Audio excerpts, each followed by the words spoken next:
Your objectives for this video are to use examples to describe the framers' belief in having a government where the acquiring and use of power is limited, and discuss the role of the Supreme Court. So before we move along, I want to make sure that you remember that the framers are the men that wrote the Constitution. So the framers of the Constitution are these guys right here. And you're going to use examples to describe their belief that it was important to have a government where the acquiring or where the gaining and the use of power is limited. So the government did not have unlimited powers. So you're going to open to your notes section, make sure and take good notes on this video, and as usual, contact me with any questions. So we've been discussing the Constitution, and hopefully you remember that ratification means approval. To ratify the Constitution means that the people in the states of the United States approve the Constitution. And we have a political cartoon here that kind of demonstrates that. You can see here Delaware, Pennsylvania, New Jersey, Georgia, Connecticut, and Massachusetts. And the title of this political cartoon is called Raising the Sixth Pillar. And these are pillars, and you can see that Massachusetts being raised. And when we're talking about federal superstructure, we're talking about the ratification of the Constitution. So each of these pillars that's being raised represents the state ratifying the Constitution. So that's really all you need to know about this political cartoon. It's a good one. It's a little bit tricky, but make sure you know that this represents the ratification of the U.S. Constitution. These guys might be familiar to you from the Schoolhouse Rock video, I'm Just a Bill. Bill starts off this way, and eventually he becomes this, a law. And we're going to take just a few minutes to take a look at how a bill becomes a law.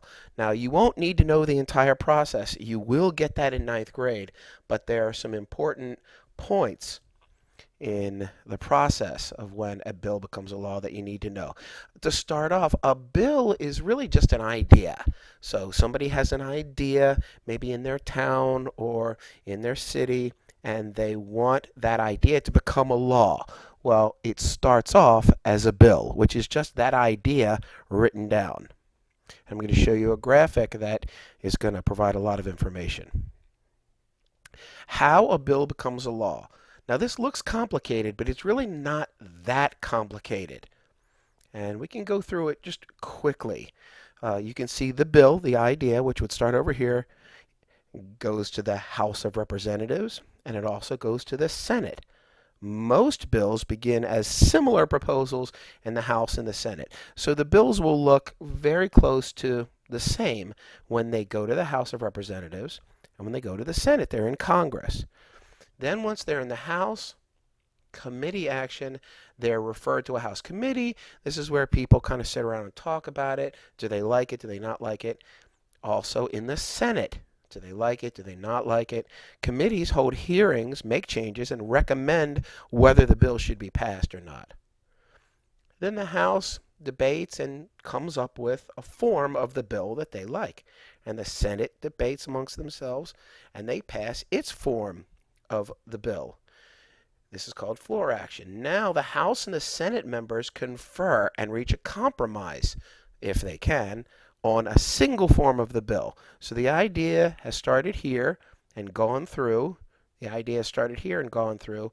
And by the time it gets to here, the House of Representatives and the Senate are going to discuss it. And they're going to come up with a single bill that they agree on. Now, all bills must go through both the House of Representatives and the Senate before reaching the President. So once the House of Representatives and the Senate approve this bill, now we have a single bill that the House and the Senate both approve, then it goes over to the President. And if the President likes it, he signs it, and it's a law. And if he doesn't like it, then he can, do you know what he can do? That's right, he can veto it, and then it goes all the way back to the beginning. Now, you don't need to know that entire process because you will get that in much more detail in ninth grade. But look at this question up here. How does this chart show the framers' belief in having a government where the acquiring and use of power is limited? And really, a simpler way to put that is how and why did the framers of the Constitution make it so hard for a bill to become a law?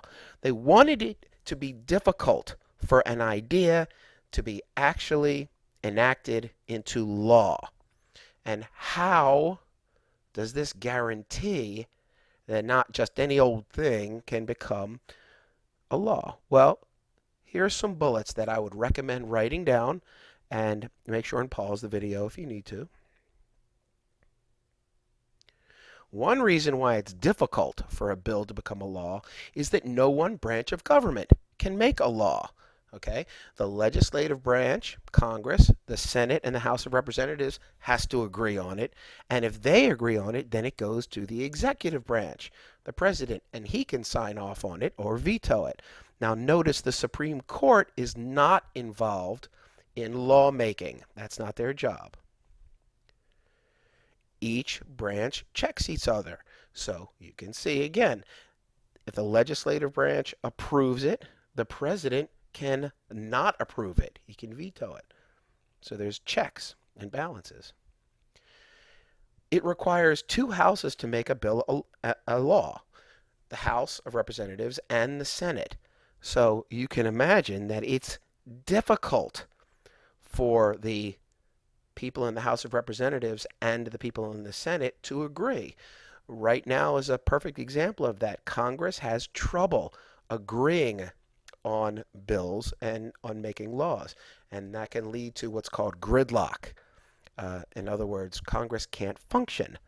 And that's another way that the framers made sure that not just any old bill could become a law. The legislative or lawmaking process is slow. It takes a long time for a bill to become a law. And the framers did that on purpose so that nothing that wasn't appropriate could get through.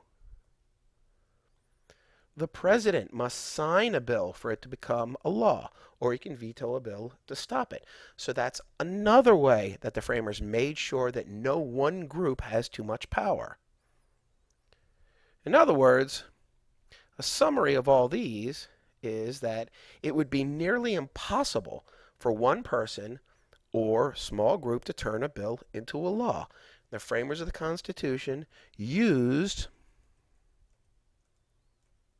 this process to make sure that no one person or one small group could gain power by making laws on their own. So again, I know this is a little bit tricky. Copy it down into your notes. Think about what it means. And if you have questions, please contact me. The Supreme Court, the third branch of government, is one that we haven't discussed much, but there are a couple of things that are important that you know about the Supreme Court, the judicial branch. Okay, this is what the Supreme Court looks like today. These are Supreme Court justices. They're not called judges. They're called justices.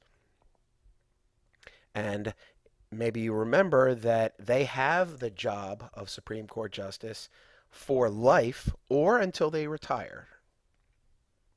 This is what they look like today. But the first Supreme Court had some big decisions they had to make. And the biggest decision that the first Supreme Court made was a case called Marbury versus Madison. This was in 1803. And this gave them power to participate in the lawmaking process. Technically not the actual making of the laws, but it allowed them to check the other branches to make sure that everything that was happening was appropriate. So Marbury versus Madison was a Supreme Court case that said It confirmed the Supreme Court's power to declare acts of Congress unconstitutional. So, if Congress passes a law or tries to pass a law that violates the Constitution, Marbury versus Madison gave the Supreme Court the power to say no. This is known as the power of judicial review, the power given to the courts to review lawmaking processes. And finally, it helped make the judicial branch equal to the other two branches. As you can see, Marbury versus Madison was the Supreme Court case that really kind of got the judicial branch in the game. Now they have power to check the president and Congress and make sure that any laws proposed do not violate the Constitution. Now, this concludes the last bit of information that you will need to know on the government part of Unit 2. And we will be moving on from here. If you have any questions or need clarification on any of this material, please let me know, and I will do my best to help you out.